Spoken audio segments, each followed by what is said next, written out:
Hello, people of the world watching new vehicle reviews on the internet. Welcome to this, the 2025 Subaru Forester Sport Hybrid. Today I'm going to get this thing up in the air. We're going to nerd out in the tech specs, see how it is constructed, but more importantly, this all-new transmission, which could be a game changer for Subaru.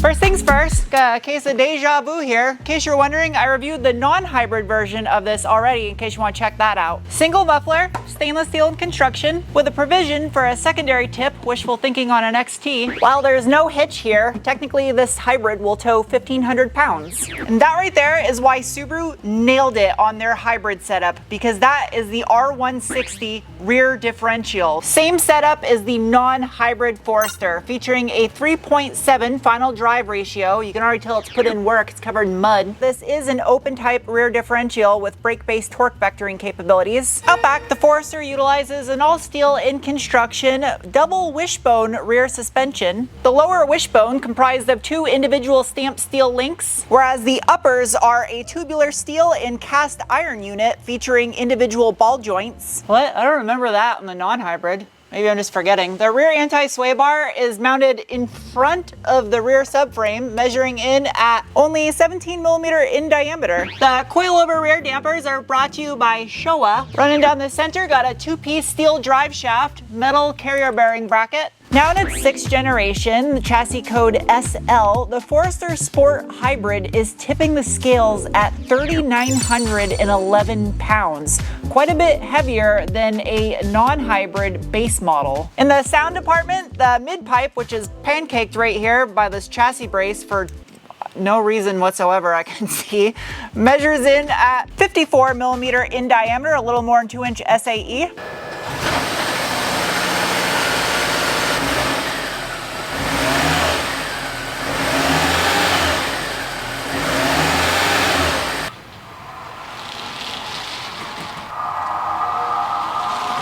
As far as the transmission goes, the meat and potatoes right here, the hybrid.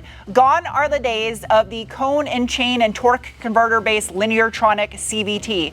It now has, thanks to a partnership with Toyota Aijin or Blue Nexus and Subaru, TH2B, a dual motor series parallel hybrid setup with a planetary gear set, all while still retaining Subaru's symmetrical all-wheel drive, which is an electronically controlled center clutch and that mechanical rear diff. Now with those electric motors, you have MG1 and MG2. It's a three-phase synchronous electric motor. MG1 is in charge of solely charging up the 1.1 kilowatt-hour lithium-ion battery back by the rear spare tire area. There's no longer a spare tire there.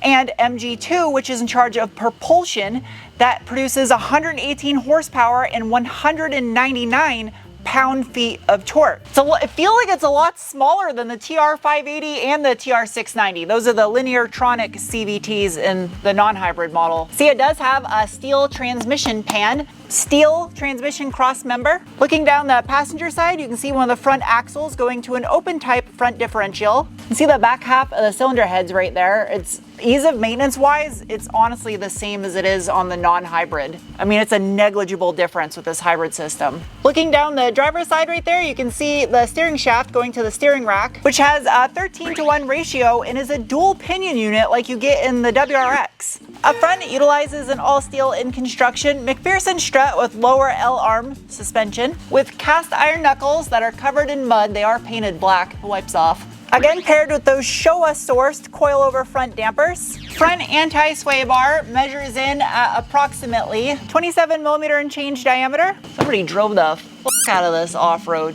Good for them. Plastic under engine cover with rocks falling out of it because they had fun.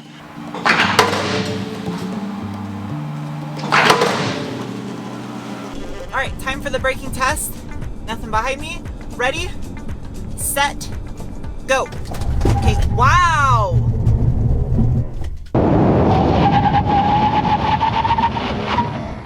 Wow! I was not expecting that. Very snappy and responsive. I got a little shimmy out of it. Way shorter stopping distance than I was anticipating. And a lot of ABS feedback. That was impressive braking. Seriously impressive. People of the internet, it has begun. The giveaway on my 1983 Datsun 280ZX. There's no purchase necessary to enter or win. The full rules and details are listed on my website, sarentuned.com, where you can also subsequently go to purchase merchandise or RoboBubble detailing products. Every dollar you spend there will gain you an entry to win either this car or a cash-only prize option in case you don't want the car. Back to your regular scheduled program. That braking was just made possible in conjunction with regeneration from the hybrid system thanks to a 2-piston front caliper, the 320mm or 12.6-inch front rotor. The wheels, they are a 19 by 7.5, the positive 48mm offset NT alloy, manufactured in Japan, wrapped in a set of two 35/50 19-inch Bridgestone L450 all-season tires. It's supposed to be bronze, but it's kind of like metallic brown, honestly. Inner fender liners are plastic. Great, got some vents incorporated into the over fender flare. If you watched my previous review, you saw what I thought about the front grille design, but it looks like they actually changed it for the Wilderness model, so who am I to judge anyway? Active grille shutters behind the front bumper cover. Fancy matching lower door trim. Rear inner fender liner is like a hard foam. Out back, no pun intended, you go down to a single piston caliper with a 300mm or 11.8-inch rotor. Wheel and tire, same size as you got up front.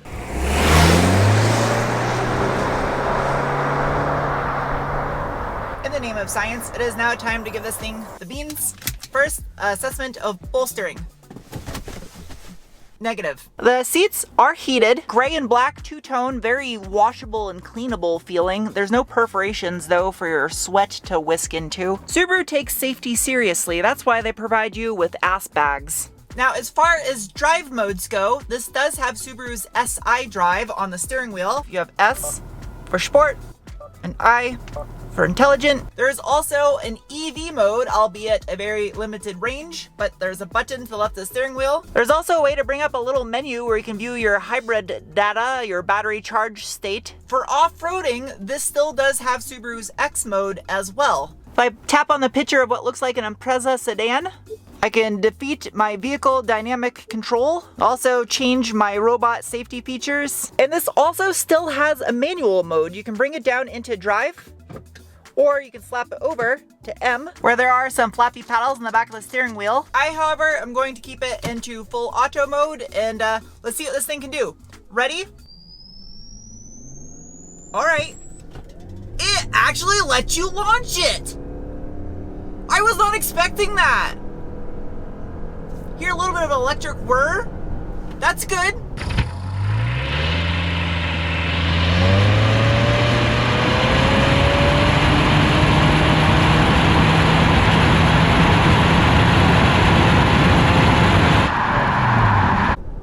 It's about the same acceleration as the non-hybrid, maybe a little bit more torque. That hood pop handle feels like the same in my SJ generation Forester. Hood pop. No hood struts. My Forester has hood struts. Wait, what? They mounted the inverter where the top mount intercooler would go on an XT. That's genius. Underneath the hood of the 2025 Subaru Forester Sport Hybrid is the FB25 Delta E-Boxer, which is a 2.5-liter naturally aspirated 4-cam horizontally opposed 4-cylinder that produces on its own 162 horsepower at 5,600 RPM, 154 pound-feet of torque from 4,000 to 4,400 RPM. Now keep in mind that is paired with MC2, that 3-phase AC motor within TH2B, the new transmission that produces 118 horse and 199 pound-feet of torque, giving you a total combined system output of 194 horsepower and math equation pound-feet of torque. As I freaked out about earlier, you'll notice right where you normally see a top mount intercooler on the turbo models is the inverter for the hybrid system, making it super easy to access if you need to for maintenance. Just behind it, you can see the top half of the transmission, also extremely easy for maintenance. If you ever had to pull the engine, you can get to all the top bell housing bolts. The snorkel and its airbox are still located roughly in the same area, but this is different. This like silencer thing attached to the top of the intake manifold, where there's a little cover over it, but is attached with hardware. Ah, now that's different. It has an electrically driven AC compressor right up top, which means there's less belts required on the accessory drive. The top mount oil filter still has a traditional 12-volt battery in the fuse box. This area looks unchanged all the way back to the SJ generation 2 generations ago. Digging a little bit deeper on this 2498cc Boxer 4-cylinder, there are some changes to this version of the FB25 for the hybrid. It is over squared at 94 by 90 millimeter bore and stroke with a 12:1 compression ratio. Still employs Subaru's AVCS active valve control system, and it has direct injection only. It is a chain-driven engine though, and this is operating on a Atkinson and Miller cycle to help with efficiency with the hybrid system. It appears they may have switched to an electronic brake booster. Got a coolant puke tank for the engine, as well as a dedicated one for the hybrid system. The same with what I said under the vehicle goes true in the engine bay. The hybrid system doesn't look like it added a ton of complexity for ease of maintenance. I mean, you just have the inverter right here on top of the engine and some robot spaghetti.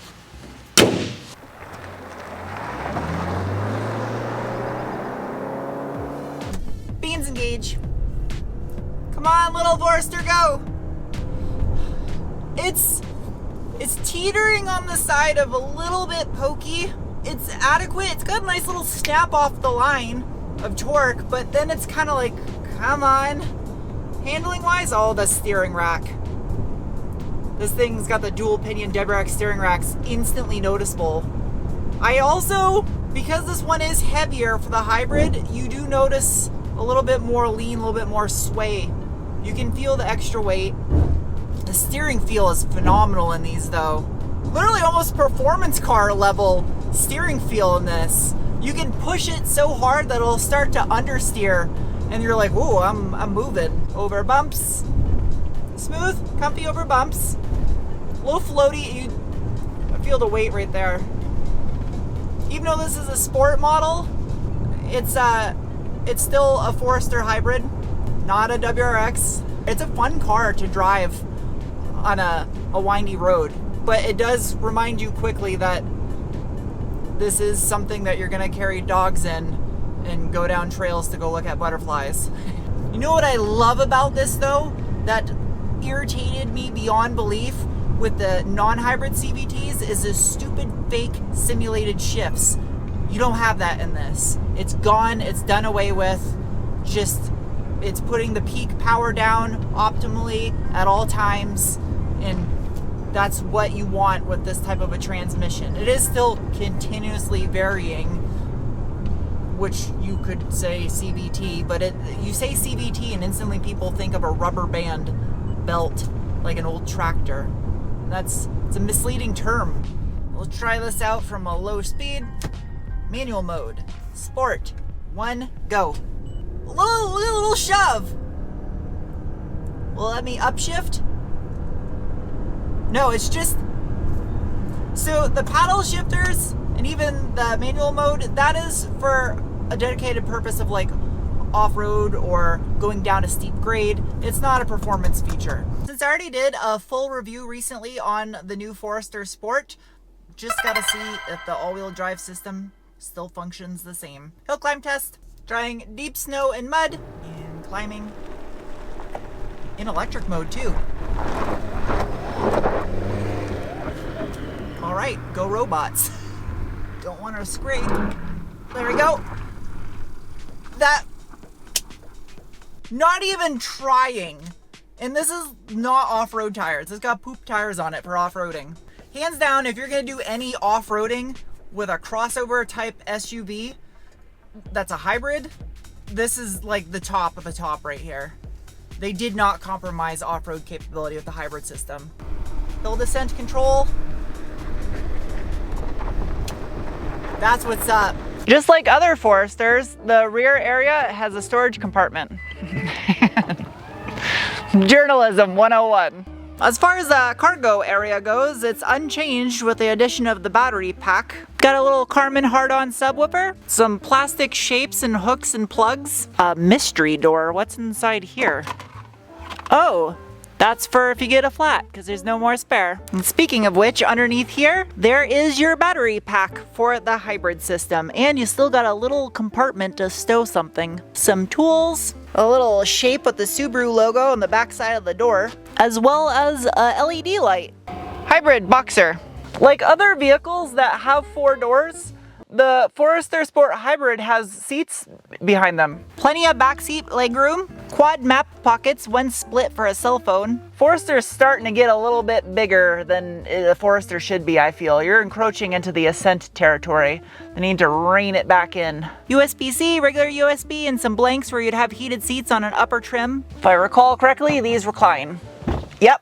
Massive hole in the roof in case you want to cook your scalp. There's a little shelf with a design on it where you could store 2 decks of cards. Lots of different materials and fabrics on the door cards. The dash has more of that matte metallic root beer brown and some shapes that are kind of squishy. Because it's the Sport, it has the metallic brown matte finish on the steering wheel and matching stitching. Because it's a Subaru, it has ample amount of very aggressive robot and safety features to keep you safe. Wireless phone charge cubby with a bunch of outlets to plug things in and charge them. Just like the WRX TS I just recently reviewed, it has a full digital gauge cluster where you can view your navigation on the screen, kind of like an Audi. It does have an electronic parking brake. As far as the infotainment screen goes, it is still Subaru Starlink, a vertical tablet style, takes up the whole center of the dash. The menu is self-explanatory.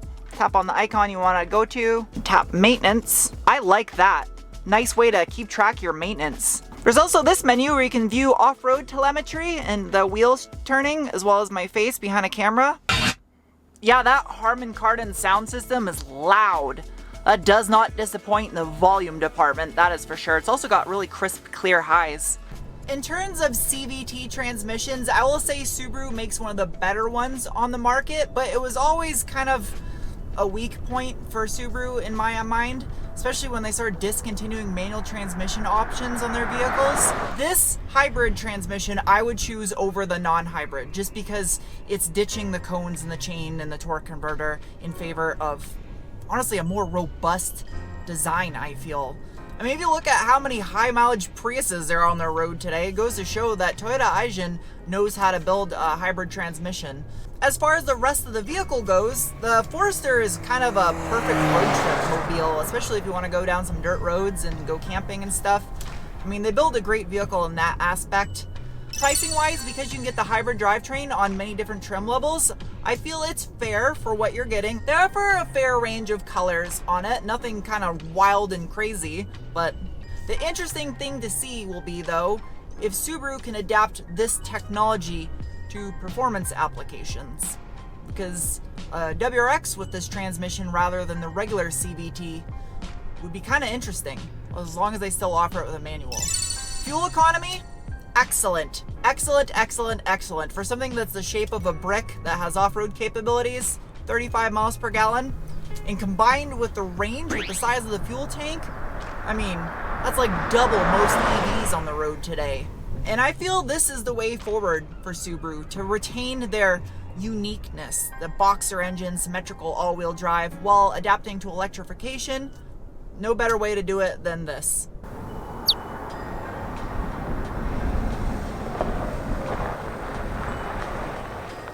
It is now time to give the Forester Sport Hybrid some scores, starting with the bean score, the assessment of the feeling you get in your gut when you give it the beans. And it gets a rating of...